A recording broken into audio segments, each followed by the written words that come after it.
یہ بل پاس ہوتا ہے اور مسلمان اس کے بعد بھی خاموش رہتا ہے تو اس کو ہندوستان میں جینے کا حق نہیں ہے۔ بتا دینا چاہیے حاکم وقت کو کہ ہم آخری لڑائی تم سے لڑیں گے جمہوری اعتبار سے۔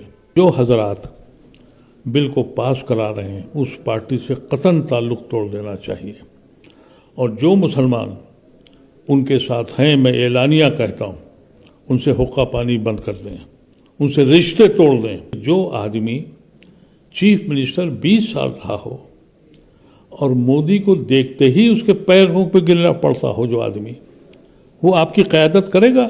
آپ اس سے توقع کر رہے ہیں کہ وہ مودی سے سوال کرے گا؟ وہ تو پیر ڈھونڈ رہا کہ جیسے ہی ملے پیر پر گر پڑوں۔ یہ جو تحریک پرسنل لا بورڈ کی قیادت میں چلی ہے، ہم سب لوگ اس کے ساتھ ہیں، اور یہ ہماری آخری لڑائی ہے۔ یہ دنیا کو بتا دینا چاہیے کہ ہندوستان کا مسلمان وہاں پہنچ رہا ہے جہاں غازہ کا مسلمان ہے، ہندوستان کا مسلمان وہاں پہنچایا جا رہا ہے جہاں مایاوار کا مسلمان ہے۔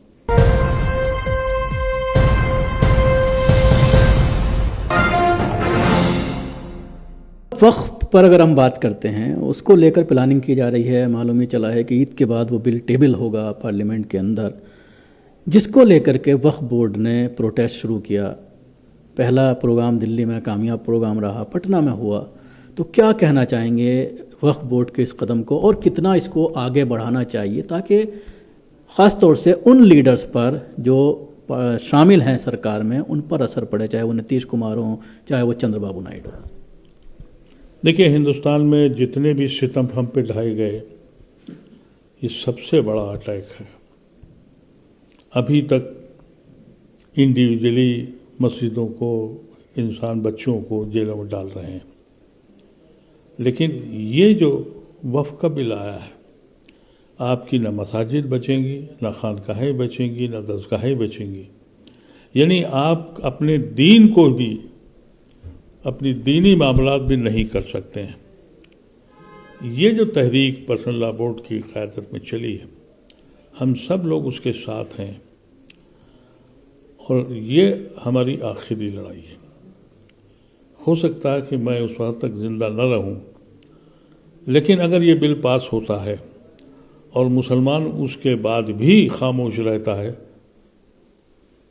تو اس کو ہندوستان میں جینے کا حق نہیں ہے۔ بتا دینا چاہیے حاکم وقت کو کہ ہم آخری لڑائی تم سے لڑیں گے جمہوری اعتبار سے، اور اگر نہیں ہے تو ہم کو الیکشن سے ہٹ جانا چاہیے۔ ہمارے نام پہ تو الیکشن ہوتا ہے، ہمارے نام پہ ہی پولرائزیشن ہوتا ہے نا۔ آخری حربہ یہ ہونا چاہیے، دنیا کو بتا دینا چاہیے کہ ہندوستان کا مسلمان وہاں پہنچ رہا ہے جہاں غازہ کا مسلمان ہے، ہندوستان کا مسلمان وہاں پہنچایا جا رہا ہے جہاں مایاوار کا مسلمان ہے۔ ہٹ جائیں، بالکل الیکشن میں حصہ لینا بند کر دیں، اور جو حضرات بل کو پاس کرا رہے ہیں اس پارٹی سے قطعاً تعلق توڑ دینا چاہیے، اور جو مسلمان ان کے ساتھ ہیں میں اعلانیہ کہتا ہوں ان سے حقہ پانی بند کر دیں، ان سے رشتے توڑ دیں، اس لیے کہ ان کی M L A, M P اور ایم ایل سی اور چارمینی جو ہے ہماری قوم کی قبرستانوں کو، خانقاہوں کو، مسجدوں کو چھین رہی ہے، اور تم اس کے اوپر بیٹھ کر اپنا M P M L A بنے ہو تو تم پہ لعنت ہے، تم سے ساتھ تعلق نہیں رکھنا چاہیے۔ بالکل واضح الفاظ میں میں اس اوپینین کا آدمی ہوں۔ تمہیں کتنے دن ایم ایل سی مل جائیں گے؟ اب بہار کا مثال ہے، اگر نتیش کمار ساتھ نہ دیں، مجھے تو ڈاؤٹ ہے کہ وہ دیں گے، اس لیے کہ انہوں نے 370 بھی پاس کرایا تھا، انہوں نے NRC بھی پاس کرایا تھا، انہوں نے ٹرپل طلاق بھی پاس کرایا تھا، وہ یہ بھی پاس کرائیں گے، اس لیے کہ جو آدمی چیف منسٹر 20 سال رہا ہو اور مودی کو دیکھتے ہی اس کے پیروں پہ گرنا پڑتا ہو، جو آدمی وہ آپ کی قیادت کرے گا؟ میں ان مسلمانوں سے کہنا چاہتا ہوں جو نتیش کمار کے ساتھ ہیں کہ تمہارا قائد، اس کی حیثیت یہ ہے کہ موقع نہیں چھوڑتا کہ مودی کے پیر پہ نہ گر پڑے، وہ تمہاری حفاظت کرے گا۔ تم کیا سمجھ رہے ہو اس کو؟ ارے ہم لوگ تو کسی کے آگے جھکتے نہیں ہیں، اور میں نے آج تک کسی لیڈر کو بھی، چیف منسٹر ہو یا کوئی قدآور لیڈر ہو، اس کو پرائم منسٹر کے قدموں پہ جھکتے اور کرتے نہیں دیکھا. موقع دیکھتے ہی پکڑ لیتا پھر. وہ قائد ہے.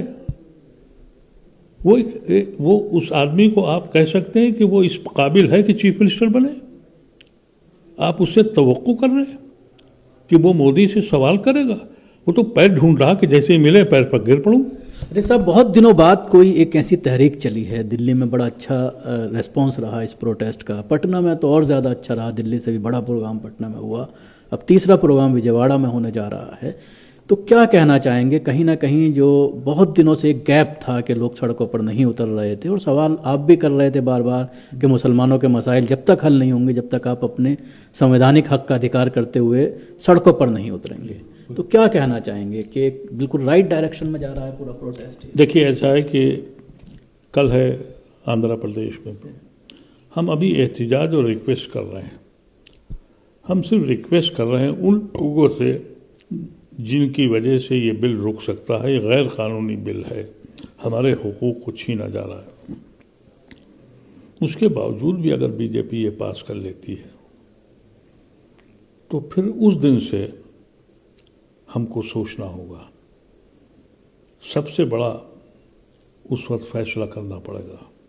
میں تو بار بار کہتا ہوں کہ پھر ملک گیر پیمانے پر ہمیں سڑکوں پہ آنا ہوگا. کسی اور سے نہیں کہنا ہوگا، مسلمانوں سے کہنا ہوگا ہٹ جاؤ اس الیکشن سے. تم چوتھے درجے کے تو ویسے ہی سٹیزن ہو. 1947 میں ہم گناہ گار قرار پائے تھے، تو وہ حیثیت تو ہماری تھی نہیں، دوسرے حیثیت کی حیثیت تھی. ہمیں قبول تھا. ہم نے کبھی یہ نہیں کہا تھا کہ ہمیں پرائم منسٹر بنا دو، اس کو بنا دو. ہم صرف عزت چاہتے تھے کہ عزت کے ساتھ رہیں. آج ہم کس نمبر پہ ہیں؟ چھٹے پہ ہیں یا 7ویں درجے کے ہیں؟ پھر بھی الیکشن کا شوق ہے.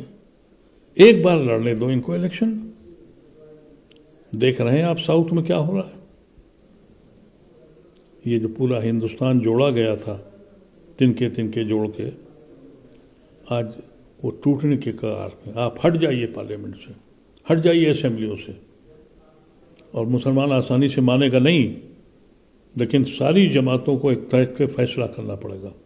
اگر تم یہ بل پاس کرتے ہو، ظاہر ہے کہ کبھی بہت سے لوگ جو ایم پی ہیں ان کو لالچ آئے گی، وہ بیٹھے رہیں گے. لیکن عوام میں یہ بات ڈال دی جائے کہ خبردار الیکشن کے وقت ہمارے گھر مت آنا، ہمارے گھر چائے پینے مت آنا. ہم ایسی پارلیمنٹ، ایسی اسمبلی نہیں چاہتے جہاں کا چیف منسٹر کھڑے ہو کے کھلے عام ہم کو ستم کے لیے بولے اور ہم چپ رہیں اور کچھ نہ کر پائیں، اور پارلیمنٹ میں کھلے عام مسلم ایم پی کو گالی دی جائے اور وہ ایم پی ویسے ہی بیٹھا رہے. تو ایسی پارلیمنٹ، ایسی اسمبلی جہاں آپ کی اوقات نوکر سے بدتر ہے. ایک تجربہ تو کریے. یہ کوشش ہے. اگر یہ نہیں رکتا ہے، اور میں شکیل صاحب کئی بار آپ سے بھی کہہ چکا ہوں، میں تو نہیں دیکھ پاؤں گا، لیکن میرے مرنے کے بعد یہ فیصلہ مسلمانوں کو کرنا پڑے گا. ہٹ جاؤ ان سے، پھر دیکھو ان کا حال.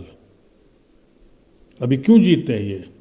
نہ نوکریاں ہیں، نہ اکنامک کنڈیشن بہتر ہے، نہ فیکٹریاں چل رہی ہیں، نہ یونیورسٹیز چل رہی ہیں، نئی یونیورسٹیز کھلی ہیں، کچھ بھی نہیں ہو رہا ہے.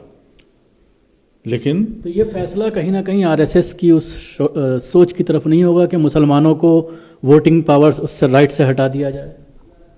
اگر کانگریس نے یہ فیصلہ کر لیا ہوتا کہ ہندو راشٹر بنے گا، تو میں یہ بات پہلے بھی کہہ چکا ہوں، آپ سے بھی کہتا ہوں، تو 36%، 37%، جو 38% جو مسلمانوں نے ووٹ جنا کو نہیں دیا تھا، 100% دیتے.